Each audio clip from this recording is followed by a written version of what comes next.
So brother Siraj గురించి ఇన్ని విషయాలు చెప్పిన సమీ హుసేన్కి సెల్ఫీ వీడియోలు తీసుకోకూడదు, సెల్ఫీ వీడియోలు నాట్ అలౌడ్ ఇన్ ఇస్లాం అని చాలామంది చెప్తుంటారు. ఈ విషయం సమీకి తెలీదా? సెల్ఫీ వీడియోలు ఇస్లాంలో అలో లేదని చెప్పి మీకు ఎవరు చెప్పారో ఈ ప్రశ్న వాళ్ళని అడగండి. సమాజంలో చాలా మంది చెప్తున్నారు కదా, చాలా మందిలో ఏ మంది వాడికి తల, తోక, నోరు, ముక్కు, చెవి, గొంతు ఉంటుంది కదా. ఆ ప్రశ్న ఎవరో ఫేస్బుక్లో కామెంట్లు, నేను చెప్పాను కదా, కొంతమంది ఎట్లాంటి వాళ్ళు ఉంటారు, చీడ పురుగులు అనమాట. వాళ్ళు కామెంట్లలో ఫేక్ ఐడీలు పెట్టుకుంటారు, వాళ్ళ ప్రొఫైల్ ఓపెన్ కాదు. వాళ్ళు ముస్లింలా, హిందువులా, అసలు మనుషులా, పశువులు అనేది కూడా తెలియదు. ఏదో ఒక రాయి వేసేస్తారు. మీరు ఏదైనా పెట్టున్నారనుకోండి, ఇది ఇస్లాంలో హరాం అని పెడతాడు. వాడి ఇంట్లో అవన్నీ చేసుకుంటుంటాడు. జనరల్గా ఏంటంటే ఇస్లాం ధర్మంలో ఫోటోలకు అలో ఉండేది కాదు. ఫోటోలు అంతవరకు ఇస్లాం ధర్మంలో ఉండేది కాదు. కానీ మారుతున్న ఈ ప్రపంచంలో మారుతున్న సంఘటనలు ఇవన్నీ కూడా ఏంటంటే, పాత రోజుల్లో మనం చదువుకుంటే వినండి, పాత రోజుల్లో ప్రశ్న అడిగినప్పుడు జవాబు మొత్తం వినండి. నేను చెప్పేది కూడా ఈ మాట నేను ఎందుకు అడిగాను అంటే, మహమ్మద్ ప్రవక్త ఫోటోకు సంబంధించినటువంటి వివాదం వచ్చిన తర్వాత సో ఇది అందరికీ తెలిసింది. సో దాని మీద మహమ్మద్ ప్రవక్త గారికి సాయ లేదు, మనం నిలబడితే మాకు షాడో ఉంటుంది. కానీ మహమ్మద్ ప్రవక్త గారు సృష్టిలో ఉన్నన్ని రోజులు అల్లా సుబ్హానహు వ తఆలా అతని నీడను భూమి మీద పడనీయకుండా చేసినాడు. అది మహమ్మద్ ప్రవక్త గారి గొప్పతనం. అసలు మహమ్మద్ ప్రవక్త సబ్జెక్ట్ అనేది మీరు తీసేయండి. మనం 100 జన్మలు ఎత్తినా కానీ మొహమ్మద్ ప్రవక్త కాలి ధూళికి మేము సరిపోము. మొహమ్మద్ ప్రవక్త ప్రపంచంలో ఎవరు కూడా, ఇతర ధర్మాల వాళ్ళు కూడా మొహమ్మద్ ప్రవక్త అంటే చాలా జాగ్రత్త కాదు. సమీ గారు నేను చెప్పేది, మనం ఫాలో అవుతాం కాబట్టి మొహమ్మద్ ప్రవక్త ఫోటో లేదు కదా, మనం ఆయన ఫోటోను గీసే అంత టాలెంట్ ఉన్న వాళ్ళని అల్లా సుబ్హానహు వ తఆలా సృష్టిలోకి పంపించలేదు. ఓకేనా? మొహమ్మద్ ప్రవక్త గారి ఫోటో ఎవరైనా గీయాలంటే అల్లానే గీయాలా, ఇంకా అల్లా గీసి పంపిడు కాబట్టి సబ్జెక్ట్ వదిలేద్దాం. ఇంకపోతే మనం ఎడ్యుకేషన్ చదువుకుంటున్నాం. ఎడ్యుకేషన్ చదువుకున్నప్పుడు పాత రోజుల్లో 10th క్లాస్ సర్టిఫికెట్లలో మా ఫోటోలు ఉండేవి కావు. అప్పుడు ఈ దొంగ సర్టిఫికెట్లు ఎక్కువ ఉండేవి. దాని తర్వాత ప్రభుత్వం ఏం చేసిందంటే వీటన్నిటిని అరికట్టడానికి ఫోటో ఐడెంటిటీ అనేది తీసుకొని వచ్చినారు. అలాగా మనం ఏ రాజ్యంలో ఉంటామో ఆ రాజ్యానికి సంబంధించిన నిధి నియమాలను పాటించడం అనేది మా ఈమాన్లో సగం ఈమాన్. ఈ భారతదేశంలో మేము పుట్టినప్పుడు భారతదేశంలో ఉన్న నిబంధనలను, ఇక్కడున్న చట్టాలను, ఇక్కడున్న ఆచారాలను అన్నిటినీ మేము గౌరవించాలా. దాన్ని మేము ఆచరించాలని చెప్పడం లేదు, కానీ గౌరవించాలా. కొన్ని ఆచరించాల్సింది ఏంటి? పాస్పోర్ట్ కావాలా, పాస్పోర్ట్లో వీడియో ఉండదు, ఫోటో కావాలా. హర్కత్ కర్నే వాली చీజ్ జాయిజ్ హై. పాత రోజుల్లో అద్దాలు లేని రోజుల్లో ఏదైతే కోలని ఉంటుందో ఆ నీళ్లలో వాళ్ళు చూసేవాళ్ళు. దాని తర్వాత అద్దం వచ్చింది. అద్దంలో కూడా మనం కదిలితే కదలికలు ఉంటాయి. వీడియో అనేది ఇస్లాంలో హరాం ఏం కాదు, సరేనా? ఫోటో మీద ఆంక్షలు ఉండినాయి. దాని తర్వాత 1970లో ఎప్పుడో మొత్తం అన్ని జమాత్లకు చెందిన ఆలింలు వాళ్ళందరూ కూడా కూర్చొని మునాజిరా చేసుకొని ఫోటోలు కూడా ముస్లింలు ఇవ్వచ్చని చెప్పి ఆలింలందరూ కూడా డిక్లేర్ చేసినారు.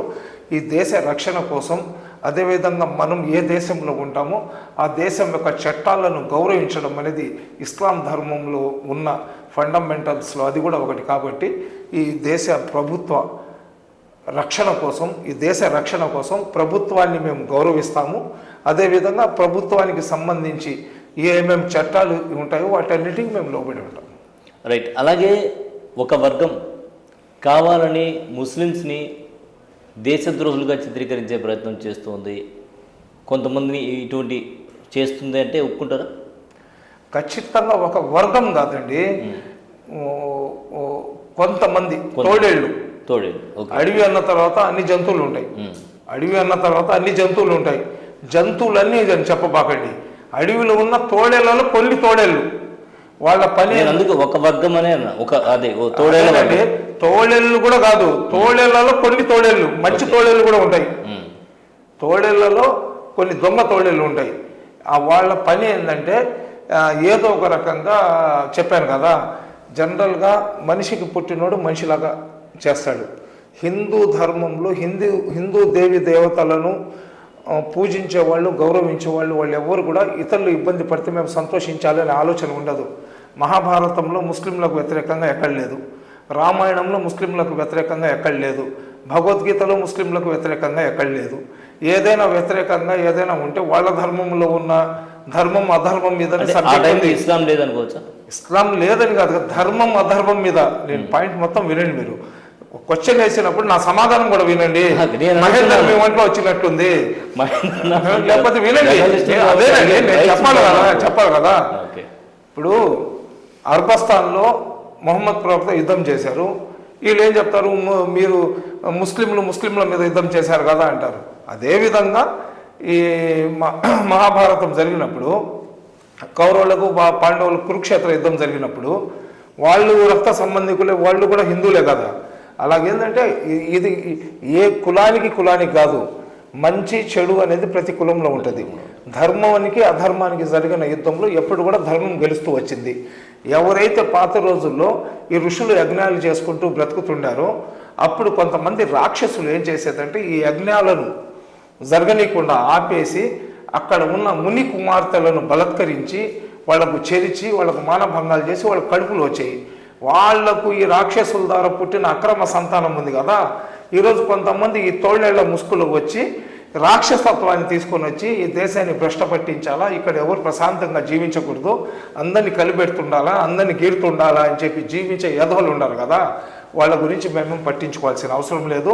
ముస్లింలు దేశం కోసం ఏమేమి త్యాగాలు చేశారు, ముస్లింలు దేశ రక్షణ కోసం ఎటువంటి త్యాగాలు చేశారు, దేశానికి స్వాతంత్రం కోసం మేము చేసిన త్యాగాలు, స్వాతంత్రం వచ్చినప్పటి నుంచి ఇప్పుడు దాకా ఈ దేశంలో సమైక్యవాదాన్ని కాపాడడానికి మేము చేస్తున్న త్యాగాలు మెజార్టీ హిందూ సోదరులకు తెలుసు. ఈ కొంతమంది చేసే వాటిని మనం పట్టించుకొని వాళ్ళకి హీరోలు చేయాల్సిన అవసరం లేదు. వాళ్ళు ఇప్పుడు అఘోరి తిరుగుతుండింది, క్రైస్తవులకు ముస్లింలకు ఈ దేశంలో లేకుండా గొంతు కోసేస్తారు. అఘోరి ఏమన్నా తెలుసా మీకు? సమాచారం ఉందా? అఘోరి ఎక్కడుందో సమాచారం ఉందా? ఎక్కడ ఉందో ఉంటే కదా. ఆ అఘోరి ఏంటంటే ఏడో తిరుగుతూ ఉంటుంది. ఆ మధ్యలో అఘోరి లాంటి వాళ్ళు కొంతమంది వస్తుంటారు, హిందూ సోదరులే చెప్పుతో కొడతారు, మళ్ళీ దాక్కుంటారు, మళ్ళీ 1 సంవత్సరం 1.5 సంవత్సరం తర్వాత మళ్ళీ తెరపైకి వస్తుంటారు అనమాట. అటువంటి నీటి బుడ్డల గురించి మనం పట్టించుకోవాల్సిన అవసరం లేదు. ఇప్పుడు కాదు, ఇంకొక 1,00,000 సంవత్సరాల తర్వాత కూడా ముస్లిం ప్రళయం వచ్చేదాకా కూడా దేశానికి ద్రోహం చేసేవాడు ఎప్పుడు ముస్లిం కాడు. దేశానికి వాడు ద్రోహం చేశాడంటే వాడు ముస్లిం కాదు. దేశం కోసం ప్రాణం ఇచ్చేవాడే ముస్లిం. అది అందరికీ తెలుసు, మా హిందూ సోదరులకు మాకన్నా ఎక్కువ తెలుసు. అలాగే రాధా మనోహర్ దాస్ మీద ఎక్కువగా మీరు ఫోకస్ చేస్తూ ఉంటారు, అతన్ని కామెంట్ చేస్తుంటారు, కారణం ఏంటి? రాధా మనోహర్ దాస్ మీద కామెంట్ చేస్తున్నానంటే, రాధా మనోహర్ దాస్ ఏంటంటే అతను మాట్లాడే మాటలు, అతను ఇతర ధర్మాలను ఏ విధంగా అయితే అవమానపరుస్తాడో కాబట్టి ఖచ్చితంగా అతను చేయడం తప్పు. కాబట్టి అతనికి నేను విమర్శిస్తుంటాను. అతను ఎవరు కూడా మనకు తెలియదు, కానీ అతని వీడియోస్ మనం చూసినప్పుడు ఏంటంటే ఒక మనిషి మాట్లాడే విధంగా కాకుండా ఒక పశువులాగా అతను మాట్లాడుతుంటాడు. ఇప్పుడు అతను క్రైస్తవులకు అతను చెప్తున్నాడు ఏందో, ఈ క్రైస్తవులు కూడా ఏంది, రేపు నీ దేవుళ్ళ గురించి వాళ్ళు అలాగే మాట్లాడతారు కదా. ఇప్పుడు సీతాదేవి ఎటువంటి పవిత్రమైనదో అందరికీ తెలుసు. ప్రతి ఒక్కరు కూడా ఎదురైతే సీతాదేవి అంత పవిత్రంగా ఉండాలా అని చెప్పి ప్రమాణాలు చేసేటప్పుడు కూడా నా సీతాదేవి అంత పవిత్రమైనదో నా భార్య కూడా అంతే పవిత్రమైనదని చెప్పి హిందూ సోదరులు చెప్పుకుంటుంటారు. అటువంటి పవిత్రమైన సీతాదేవి, మర్యాద పురుషోత్తముడైన రాముడు, అదేవిధంగా శివుడు, దేవాది దేవుడు శివుడు, వీళ్ళందరికీ కూడా ఇతర ధర్మాలు వాళ్ళు విమర్శించేటట్లు అతను చేస్తున్నాడు. అతను ఒక రకంగా హిందూ ధర్మానికి మేలు చేయటం లేదు, అతను హిందూ ధర్మాన్ని భ్రష్ట పట్టించే కార్యక్రమం అతను చేస్తున్నాడు. అటువంటి చీడ పురుగులకు హిందూ సోదరులు ఏదో ఒక రోజు రోడ్డు మీద చెప్పు తీసుకొని పిలక ఊడేదాకా కొడతారు, దాంట్లో వేరే డౌట్ ఏం లేదు. మేమేం చేయాల్సిన అవసరం లేదు.